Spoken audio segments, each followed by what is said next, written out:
Hello and welcome to Maximum Disc, a show where I celebrate physical media and talk about films that I own on Blu Ray and 4K Blu Ray. I'm James Adams and I'm a co-host on the Double Reel Film Podcast. If you like this chat about physical media, please do check out Double Reel. It's a monthly magazine-style podcast made by people who love the movies as much as you do. And we think that any film podcast episode of ours you tune into, you will get at least a couple of decent recommendations of things to watch instead of just going along with what the algorithm tells you to do. That's the sales pitch for the podcast. Now we're talking about physical media. Why does it matter? I always kind of do the short version of this at the start of every episode. If you care about a film, you need to own it because you can't rely on the streamers to make everything available. It's quite often you'll be looking for something in particular and it's not there. If it is there, it's often not the director's cut or extended edition or the version that really makes the film work. And it's certainly not going to look and sound its best on some sort of compressed internet file on a streaming service instead of on a really nice disc on a shelf for you to watch anytime you like. So hopefully you're a convert to that because you've clicked on this to watch this video. Each episode I talk about one video that I own, one Blu-ray or 4K Blu-ray that I own. And obviously I talk about the video and audio, whether it's a good transfer and a good representation of the original film. I also talk about my background with the film, why it means something to me, why I came to own it. And then at the end, I'll kind of talk about whether it belongs in everyone's physical media collection, you know, whether you should add it to yours, which is just my opinion, but hopefully it'll help you make your mind up if you're thinking about that. So today I'm talking about the Outlaw Josey Wales on 4K Blu-ray. This is a revisionist Western from 1976. Quite famous, I think. Clint Eastwood famously directed this. It's maybe his fourth or fifth film that he directed, and it's the one that demonstrated the abilities that would eventually win him Oscars. It's a really strong entry in his sort of 70s filmography. Clint Eastwood, you know, needs no introduction. He'd been a TV star in sort of westerns like Rawhide, and then made his name with the internationally successful spaghetti westerns of Sergio Leone. That made him an international star, which he sort of consolidated with films like Dirty Harry and all of these things. And he's one of the quintessential Western stars, eventually winning an Oscar for Best Director and Best Picture for Unforgiven, which is kind of his final statement on the Western movie. This is one of his earliest statements where he's in charge of the movie. For the screenplay, a few people involved, but credit for the finished script goes to Sonia Chernus and Philip Kaufman. We've talked about Kaufman before. He directed one of my favourite films, a film we did earlier in the series, The Right Stuff. Kaufman was actually originally slated to direct the film, but he was fired by Eastwood, partly due to creative disagreements and partly, it's alleged, due to a romantic rivalry over co-star Sondra Locke. Eastwood firing Kaufman and taking over directing duties himself caused a lot of controversy at the time, and it led to a change in industry rules prohibiting this from happening again in future. The screenplay is based on a book called Gone to Texas by Forrest Carter, who I think at the time everyone assumed on his official biography was an author of Cherokee origin. After the film came out, partly because of the success and fame of this film, it was revealed that the writer was in fact an alias for Asa Earl Carter, a notorious white supremacist and speechwriter for the KKK. Now, I doubt that Eastwood was aware of the true political and racial leanings of this writer, and I don't think the adaptation contains any of those ideas or undertones. I think it's quite, focused on a specific Western story. As for the cast, Clint Eastwood obviously plays the titular Josey Wales character. Sondra Locke is the love interest. It's mostly character actors, apart from them. John Vernon, Sam Bottoms, a lot of people you'd see and recognise. Chief Dan George has an amazing turn as the Wati, the Native American who joins up with Eastwood over the course of the film. Will Sampson has a small role who people recognise from One Flew Over the Cuckoo's Nest. And Geraldine Kearns is very good as the Native American who joins the group as well, Little Moonlight. The cinematography is by Bruce Surtees. Now, he was most famous for working with Clint Eastwood, including on this film, but he also filmed for Don Siegel, who was kind of a mentor to Eastwood, so it's no surprise they both ended up working with him. John Milius, Bob Fosse and Arthur Penn. So some pretty, serious films under his belt. Notable works include Dirty Harry, High Plains Drifter, Big Wednesday, that's John Milius' surfing film, and a favourite from my 80s sort of film-watching childhood, Beverly Hills Cop. Of the team that provided the sound, the principal members according to IMDb credits were Bert Hallberg, Tex Ludloff and Keith Stafford. The score was composed by Jerry Fielding, quite well-known composer, especially of westerns, who's known for his collaboration with Sam Peckinpah. And that combined with the work he did for Clint Eastwood, he's just responsible for some great western scores. He also did a fair bit of work for Michael Winner, but we won't hold that against him. In terms of awards and nominations, this was mostly snubbed by the Oscars. Didn't get hardly anything, unjustly if you ask me. I mean, however strong a year 1976 was, which is the year of Network and All the President's Men, and Rocky won Best Picture, and most people say, well, why didn't one of these other films win it? But I actually think this is one of the best films of that or any year. So I think it's a shame that it didn't get the recognition. Perhaps the controversy over Eastwood firing his director could have had something to do with that. Fielding's score was nominated, but that was the only Oscar nomination they got. It's actually the only award nomination of any kind I could see when I looked this film up, which was strange, although I don't think there were as many of those kind of festival-type awards back then. It was a financial hit on release because Clint was such a big star, and its reputation has only grown over time as one of the great westerns, especially of that 60s and 70s revisionist era. So, quick summary of what the film is about. I mean, I make notes for this, which I'm, try not to make it too obvious. I'm looking at when I'm doing this episode, but I can kind of do this off by heart. So, Josey Wales is a farmer somewhere in the middle of the country, probably Missouri, but somewhere around there. He's living with his wife and son, minding his own business, but the Civil War is raging, and the Civil War came to everyone eventually. A group of redlegs who happened to be from the Union, but they were kind of pretty horrible kind of people, committing atrocities on either side. But he just happened to be hit by redlegs who were, nominally Union soldiers, but using it as an excuse to go out and, basically murder and rape and pillage. Burn down his house, kill his wife and son, and injure but don't kill him. When he recovers, he's devastated by the loss of his family and determined to go out and get revenge. So he joins one of these sort of unofficial rebel groups, these raiders who fight back against the Union Army. There's no real indication that he's on the side of the South in particular, but he's on the side of the people that will help him kill the people that he wants revenge on. Although there are people there who are very much of the Civil War, the South cause in the Civil War as part of that group. They're eventually defeated, and they're meant to go and surrender and swear not to rebel again. Josey Wales refuses. He's just not in the mood to, bow down to the people who burn down his farm. Basically, the people who do go are murdered when they get there. Well, most of them. One of them, played by John Vernon, was meant to be the leader of the group negotiating the surrender. He's shocked by seeing that. He didn't realise they were going to do that to his men. And one young guy, played by Sam Bottoms, is wounded but not killed. And Josey Wales realises something's wrong, comes and gets them, rescues the young guy, sees that John Vernon's character looks like they've double-crossed him. So he escapes, but again, he's got more revenge in his heart now. And John Vernon is told, look, this guy's going to kill you unless you go back and get him. So Josey Wales is now a hunted man by the entire west of the United States. As he travels around trying to get away, but also get a chance for revenge, he starts to pick up various sort of stray people who don't have any people of their own. He's got this young wounded guy with him. No spoilers as to what happens to the various different people in the story. He meets an older Native American man who doesn't quite have the same kind of skills or sharpness as he used to. He doesn't really have any family. So he joins up. Young Native American joins up. Sondra Locke and her mother are sort of attacked out in the West, and he picks that up. And as he goes along, he sort of assembles this kind of ragtag bunch of people who become a new family. And this film is as much about him losing one family but finding another on the way as is about his quest for revenge and the hunt across of the West of the people trying to catch him. So it's a really in typical Clint Eastwood style. It's got a powerful story, it's got action, it's got revenge, but it's got these really thoughtful concepts as well about the effects of war, trying to get over a defeat, get over the end of this war and try and start again, start a new life. And this kind of ragtag and bobtail family that he gets, and it's beautifully shot as well. You get these great shots of the open West. So, and obviously it's a Clint Eastwood Western, so you will get a big climax where one way or another the story gets revolved. But one or two surprises, I think, along the way.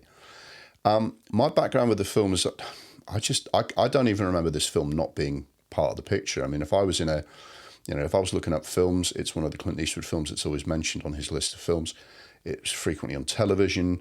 I think people recorded it off the TV. You'd go to someone's house, put it on. What you're watching, oh, it's Outlaw Josey Wales. It's got some very quotable lines. It's got some action scenes. So sometimes people are putting on and going, oh, yeah, look at Clint being awesome. But I just found this film really fascinating, really great. And so it didn't take me long to kind of decide I wanted to own it. I probably owned it on VHS, probably recorded it off the TV. Bought it on DVD not long after that format came out. It's always been in my collection all that time. I particularly remember one time I was ill and I had nothing to do, so I put it on, and I was just mesmerised by the brilliance of the film. This is 20 odd years ago now, but it's stayed with me ever since. That this is, a truly majestic like Western, and over time, it's just always been on my list of favourite Westerns and favourite Clint Eastwood films. So I just, always wanted to kind of own it on the best format. And when I heard there was a good 4K, it's a really well-reviewed 4K, I thought, right, I'm buying this. And recently got it. I like to take advantage of that, the 2 for 30 offer they always get. I picked that up, and it's a, pride of place on my shelf now.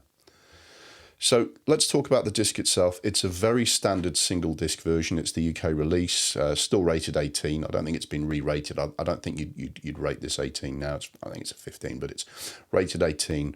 It is just a 4K disc. There's not really a leaflet or any, second, Blu Ray disc with other special features or another version of the film. No frills. The extras are relatively no frills as well. So the disc has the film in 4K and an audio commentary, some featurettes, some making ofs. Not a huge amount of extras. This is very much an edition of the film, which is all about just watching the main feature. Perhaps there's a collector's edition out there, but I'm not really super interested in that. This is very much a simple, straightforward, one disc version of the film where you buy it to watch the film. The extras are interesting. It's always good to hear from people like Bruce Surtees and some of the people involved in the making of the film, but this is about the film itself. And it's probably unfussy the way, Clint Eastwood is legendary, unfussy in the way he makes his films. Okay, so what's the video like? First of all, a bit of technical detail. This film was shot on 35mm film, pretty standard stuff. I think it's Eastman. Araflex cameras were used, pretty much the default kind of make of camera a lot of people used. And it's shot in Panavision, which we've discussed before. I'm a big John Carpenter fan. John Carpenter uses a lot of Panavision, and I'm rapidly coming around to the opinion that Panavision is the best format. Because what it does is you take 35mm film, which is a very good visual source, celluloid, and it blows it up to 70mm. So you get a great big, massive widescreen, proper cinematic widescreen image.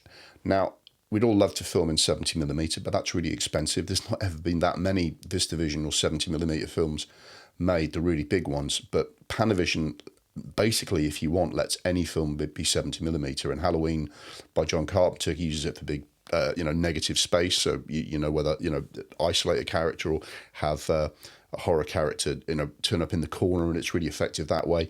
You point at the old American Western, you get these beautiful big vistas. So that's what you get here. It's a big widescreen Western movie.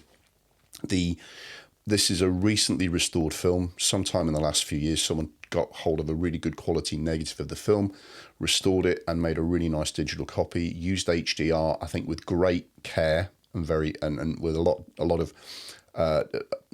of judicious use rather than just going all digital, digital wiping on it, to really bring out all the colours and bring it. And this is a sensational transfer for the video. It's absolutely amazing. I think for this kind of movie, this really is as good as it gets. They talk about reference quality, and I think this is really, really close to reference quality. There are lots of different colour schemes for you to enjoy because it's kind of an epic film that takes place in a number of different settings, different places. You've got summer, winter. So you've got the realistic, earthy, old West, fields and horses, brown, a lot of brown because there's earth and wood cabins, and Clint Eastwood was not wearing flashy clothes. There's also like a very silvery or grey colour scheme for the opening titles montage showing wartime scenes. Very economical storytelling from Eastwood. You go quite quickly through he joins up for revenge and then the war's over. But then you've got various in the actual action of the film, various places. There's like gloomy, wintry settings, which are, lacking in colour, lots of grey sky. You've got sunny, you've got dusty desert, you've got countryside, you've got mountains, you've got forest. And it's all absolutely incredible to look at. And Clint Eastwood's camera work captures an amazing widescreen view of various parts of the West. And the overall visual look you get here, they're just beautiful shots of like horses running through sort of, with mountains in the background. It's right up there with Leone and John Ford. It's absolutely spectacular. And this image has been perfectly captured on this HDR. Sweat, blood-stained faces, clothes, wrinkles, skin tones, dirty cabins, stunning mountain ranges, fire, all different types of sky are just so well captured here. A great visual source has been brought to your screen at home so beautifully. It is an absolutely amazing video transfer. Can't say enough about it. In terms of the sound, you've got a choice of the original theatrical mono soundtrack, which is reproduced here on a stereo track, or the Dolby Atmos. My advice is go for the Dolby Atmos because it's absolutely belting. You've got real power that really, tests your cinema system for battle scenes, gunfights, raging fires, hoofbeats, every ambient sound across the whole West. It's really punchy. The dialogue is really called out very clearly. It's just a really, really nice remastered audio that comes across very well. The score is very nicely reproduced as well. Jerry Fielding makes the main theme out of a kind of Civil War military march, or that kind of rhythmic sort of steady drum beat and flutes, as if they're marching along to a Civil War era sort of music to keep the troops marching. And the rest is, there's, standard musical cues, there's emotional stuff, there's suspense stuff, and it's just quite Western inflected with that main theme, as I said. It's quite traditional, I suppose. Jerry Fielding was a fairly traditional Western movie composer, but it fits perfectly. Clint Eastwood makes the film look and sound like a Western as you'd expect it to be, but then the way he shoots it and the way he tells the story, that's where it's revisionist. It's beautifully shot and sounds great as well. So, and that main theme, it keeps in mind the background of the war, which is always in everybody's mind. The war is where everyone got wounded. That's where the motive for revenge comes from. And the shadow that war casts over the present day action is captured every time that theme it sort of returns in the score. It's really well captured. So excellent sound as well. Honestly, top quality. This is a top quality audio visual experience. So overall, this is minority opinion. This should have been Best Picture of 1976 at the Oscars. I know Network. I know All the President's Men. I know Taxi Driver. I'm genuinely of the opinion this is the best film of 1976. I think it's Clint Eastwood's best performance.